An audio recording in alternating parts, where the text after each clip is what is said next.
Hello friends, welcome to my channel. Today we will see 10 lines essay on Durga Puja. Number 1. Durga Puja is an important festival in India. Number 2.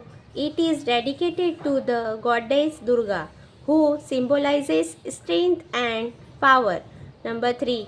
Durga Puja is observed in the Ashwin month of September-October. Fourth, people decorate their homes and pandals with lights and flowers.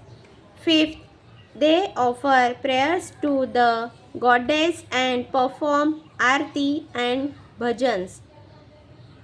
Number 6. The festival marks the victory of good over evil. 7th, people fast and break their fast with the prasad offered to the goddess. 8.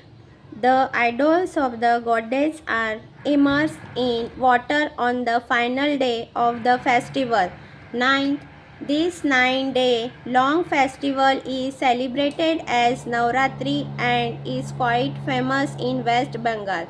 10. Durga Puja represents the cultural and social identity of the people of India. Thank you for watching my video. Like and subscribe my channel. Thank you.